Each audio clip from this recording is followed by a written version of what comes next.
Hello বন্ধুরা, সবাই কেমন আছেন? আশা করি সবাই ভালো আছেন। আমি চলে আসলাম ঢাকা বিশ্ববিদ্যালয় টিএসসিতে পয়লা বৈশাখ উদযাপন করতে।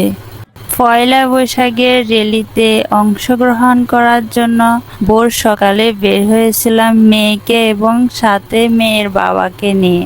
যখন টিএসসিতে আসি তখন দেখতে পাই অনেক ধর্মের অনেক গোত্রের মানুষ সবাই একসাথে জড়ো হয়েছে। তাদেরকে দেখে আমার কাছে খুব আনন্দ লেগেছে, খুব ভালো লাগছে এবং তাদের সাথে আমি কিছু সময় কাটিয়েছিলাম। সাথে আমি কিছু ছবি তুলছিলাম এবং তাদের সাথে আমি র্যালিতে অংশগ্রহণ করেছিলাম।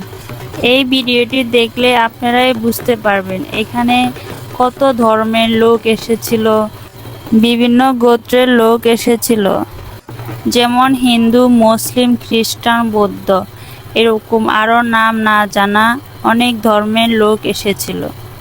এইখানে কিছু চাইনিজ ধর্মের লোকজনও এসেছিল র্যালিতে অংশগ্রহণ করার জন্য।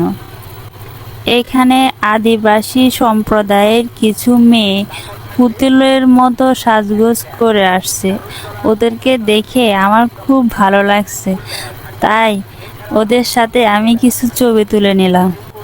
আমরা যখন স্কুল কলেজে পড়ছিলাম তখন বইয়ে আমরা পেয়েছি আদিবাসী উপজাতি সম্প্রদায়, তাদের বিভিন্ন চালচলন ও পোশাক আশাক বইয়ের মধ্যে আমরা তা পেয়েছিলাম। আজ আমার এই ধরনের গোত্রের লোকজনদের সাথে দেখা হয়ে গিয়েছে।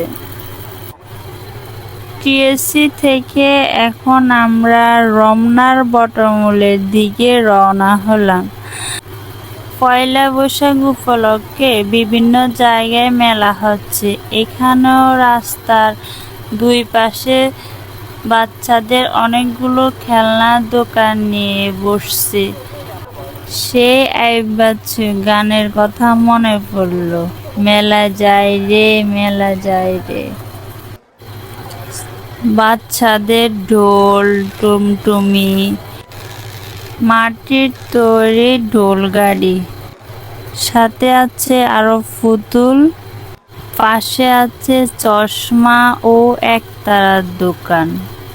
এই যে মাথার চুলের ক্লিপ, বাচ্চাদের শাড়ি, হাত পাখা,